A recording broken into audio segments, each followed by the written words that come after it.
Eu acho que a gente tem aqui uma adaptação definitiva do Drácula de Bram Stoker, mesmo que não seja fiel à obra Drácula, mesmo recebendo esse título, né? Mas em questões tanto como fotografia, direção de arte, história mesmo a ser contada, atuações e direção, esse filme aqui é ainda o melhor filme que a gente tem em relação a histórias desse personagem.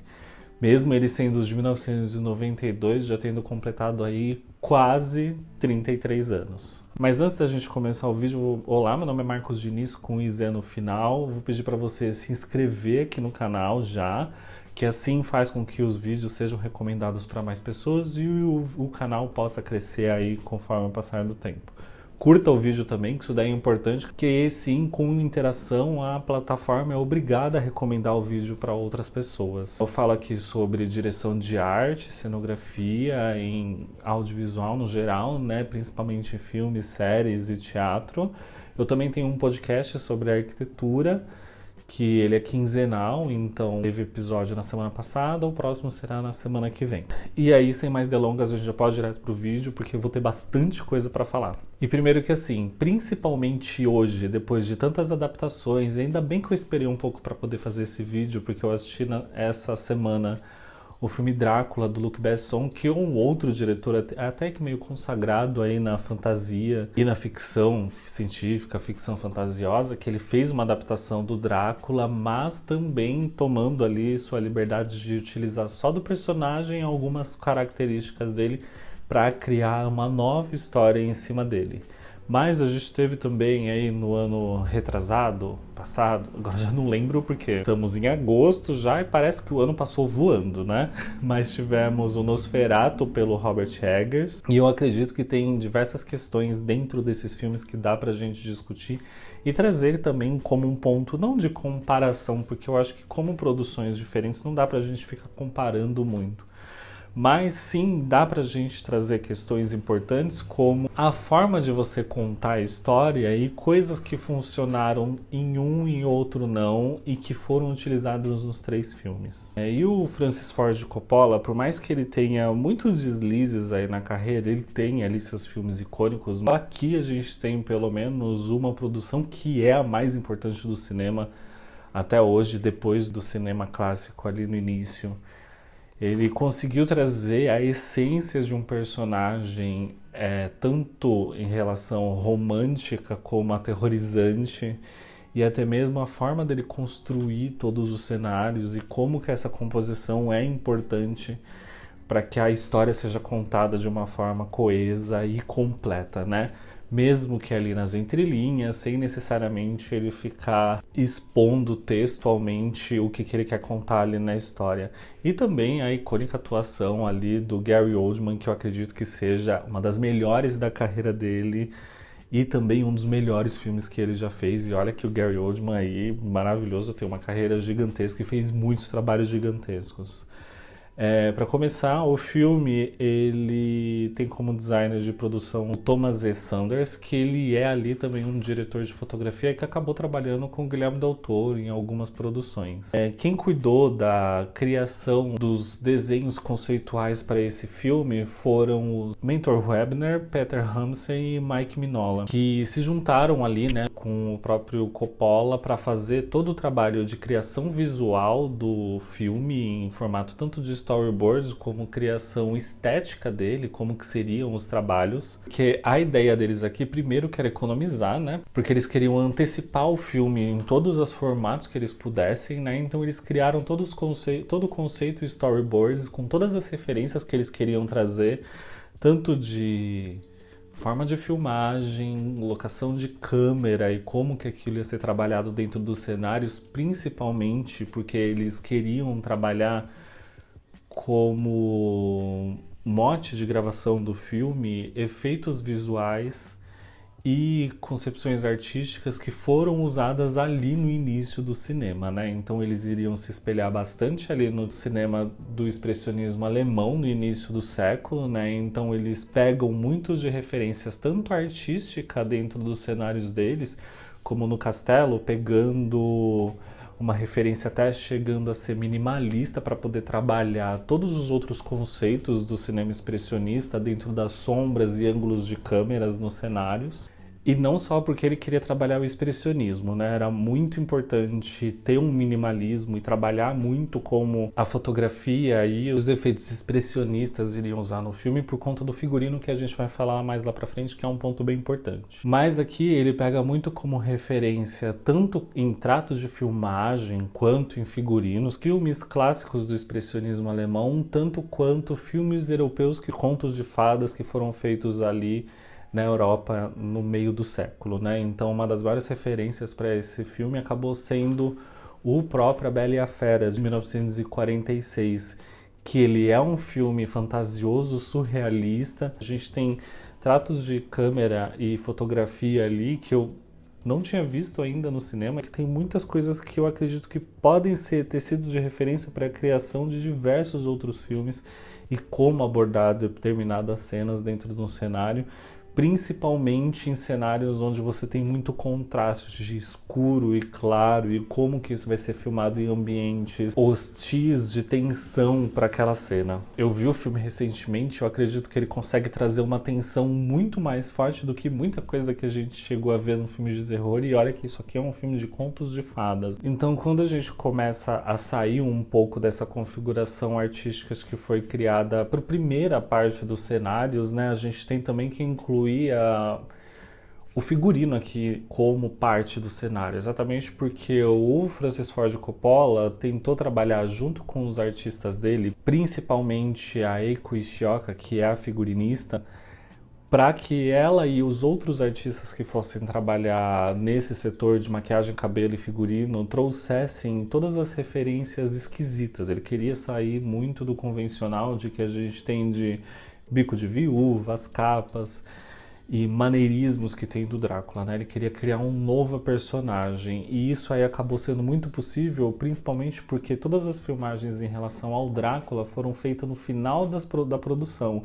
Então eles tiveram tempo para desenvolver isso daí muito bem desenvolvido, tanto as pessoas que iam trabalhar na parte de produção de arte, quanto também o próprio ator Gary Oldman, né? Que tem uma brincadeira ali que ele pode ter interpretado até 5 personagens dentro do filme, de tanto que ele trabalhou essa atuação e como que ele ia trazer a referência não só desse personagem, mas como todas as outras necessidades e nuances que ele precisava passar para o filme. Primeiro que eles precisavam definir aí tanto as paletas de cores, como o que ia ser criado como figurino dele, e o próprio Coppola deu total liberdade para Eiko para criar não só o figurino dele, mas a própria persona do Drácula em todos os âmbitos, né? E aí ela tomou a liberdade de ter escolhido com que o Drácula fosse tudo ao mesmo tempo, né? Então ele era homem, ele era mulher, ele era velho, ele era jovem, ele era bonito, ele era feio, ele era animal e humano. E muito dessas características dele eu acredito que tenha sido usado também de referência para o novo Drácula do Luc Besson,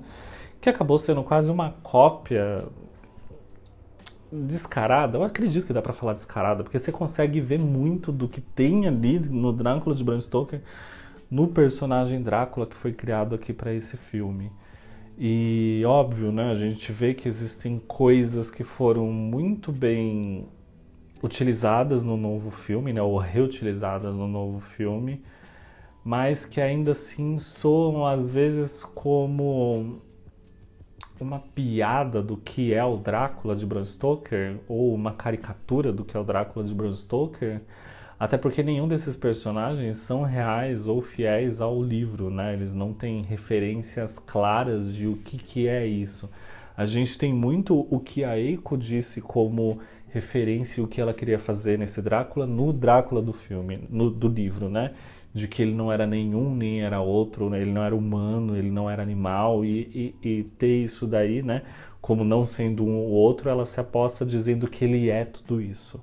E aí as referências dela acabam sendo também esses contos de fada do meio do século dos filmes europeus, né? Principalmente A Bela e a Fera de 1946 novamente, onde o figurino vai ser trabalhado como personagem E aí a paleta de cores é muito pensada, não só a paleta, mas como que eles vão trabalhar essas filmagens e os ângulos de câmera, lembrando ali trabalhos como do Gustave Doré, principalmente os que são relacionados ao Paraíso Perdido, tanto na paleta de cores como no estilo dramático que é trabalhado naqueles cenários, né, com a grandiosidade e até mesmo na movimentação de ação do que aquilo é feito, tanto no Drácula quanto nas obras dele.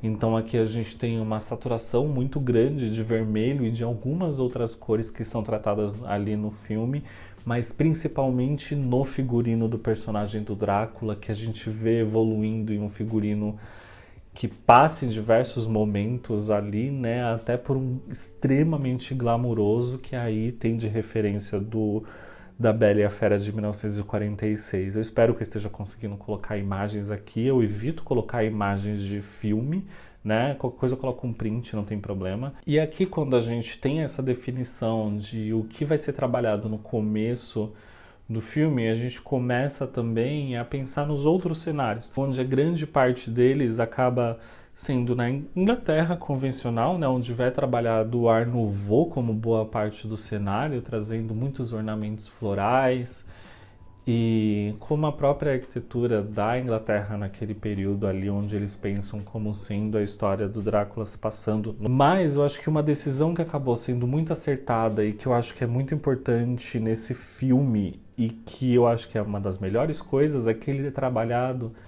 dentro daquela decisão de fazer o projeto com uma formatação e as características de filmagem ali do início do século, né? Então, grande parte dos efeitos especiais ou cenários, não cenários que eu digo cenografia em si, mas eles querem trazer uma composição de um cenário grande, que seria algo filmado de certa forma até grandioso, como é feito no filme Drácula, do Luc Besson. É decidido que vai ser feito moldes antigos usando projeções de telões com as outras encenações acontecendo à frente.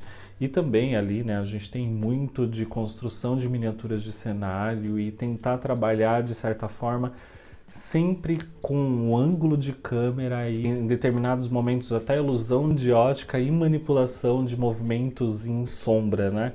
Uma coisa que aqui foi feito e acabou ficando tão natural que a gente percebe que aquilo é feito, fica de certa forma teatral, principalmente que isso é utilizado muito nos cenários que não são convencionais, grandiosos de cidades, algo comum a gente, né? Quando o filme vai para o fantasioso, ele se utiliza de diversas técnicas que transformam esse fantasioso até quase em um teatral. E isso acontece muito ali no começo do filme, a gente vê quase um teatro de bonecos, né, de sombras ali no começo, e isso vai mudando de acordo com os cenários. Entender o que a gente tem como projeção de movimentos no fundo com cenários para ampliar isso daí de certa forma. E isso aqui foi trabalhado de certa forma, assim, eu acho que excepcional. E aqui cola muito com o vídeo que eu falo sobre anacronismo em técnicas cinematográficas, onde eu falo ali sobre o Nosferatu do Robert Eggers, que ele tenta fazer a mesma coisa, tão artificializada, que não valorizou o filme, acabou tirando muito do que seria de uma qualidade dele, né? Porque ele tenta recriar essas mesmas coisas, mas ele joga essa recriação em determinados momentos do filme, onde ele utiliza disso e depois em outro momento ele utiliza de outra forma essa mesma coisa que ele queria fazer aqui. Então ele faz uma mescla que não é original, a gente sabe, isso aqui é uma coisa super antiga do cinema, mas usando a tecnologia que ele tem hoje, com a tecnologia que ele tinha antes, então não tem uma coesão dentro de o que ele quer fazer no trabalho dele. Então, o Robert Eggers, eu acho ele um diretor muito bom, ele consegue contar muito boas histórias, mas ele está se perdendo muito na tecnicalidade que ele quer trazer para os filmes dele, e isso daí está transformando as produções dele quase uma imitação dele mesmo, né? De, olha, eu sou muito técnico, eu sou muito perito e perfeito em coisas que eu quero fazer. Eu gosto do Nosferatu que ele fez, eu acho que tem muitas coisas boas, mas eu acredito que ele exagera e acaba extrapolando uma barreira ali que fica bem no limite de estou fazendo algo perfeito. Nossa, ficou tosco, entendeu? Que é a mesma coisa que acaba acontecendo nesse filme novo do Drácula, do Luc Besson. Eu gosto do filme, mas o Luc Besson, ele não deixa de perder todos aqueles maneirismos dele de colocar a cena de ação que não faz até sentido, mas não cabe, aquela coisa super bem coreografada que não tem necessidade de estar ali e só tá atrasando a história para acontecer. E também ficar colocando personagens desinteressantes para ficar contando histórias que vai ser importante ali, né, querendo ou não, pro final da resolução do filme, mas que fica muito mais de uma forma jogada do que realmente inserida no filme, né? E isso aí eu digo muito como, por exemplo, o personagem do padre do Christopher Waltz, que é a pior coisa que eu já vi o Christopher Waltz fazendo na vida, mas a resolução desse personagem junto com Drácula é importante para a história do Drácula, principalmente dentro da religiosidade que é trazida ali naquele filme e junto com aquele personagem. E são todas decisões artísticas dentro do design de produção que são muito importantes de serem tomadas ali durante a concepção do filme, mas que podem tanto valorizar quanto prejudicar o filme ou quanto até deixar o filme aquém do que ele poderia ser. E aqui no Drácula de Bram Stoker a gente tem a utilização de todos esses elementos de uma forma muito coesa, ponderada. O Francis Ford Coppola, ele não exagera em muitos elementos, mas ele também teve uma sorte de conseguir equipe e atores muito bons que estão trabalhando com ele nesse projeto, que onde nos pontos principais desse filme a gente tem todas as questões resolvidas. A gente sabe que a gente tem um Keanu Reeves ali com, assim, carisma de uma folha de alface que, meu Deus do céu, horrorosa. Tá muito ruim nesse filme. Não só nesse, mas, né? E a gente tem o Winona Ryder, que tá ok aí nesse filme, eu gosto dela. Mas a gente tem ali também uma das melhores personagens, que é a amiga dela ali, que vira em um determinado momento a noiva do Drácula e tem uma das cenas mais icônicas dessa produção e de produções de todos os tempos, né? Eu acredito que esse filme aqui, ele é e vai ser o clássico do Drácula durante muito tempo. E lembrando que todos esses filmes, nenhum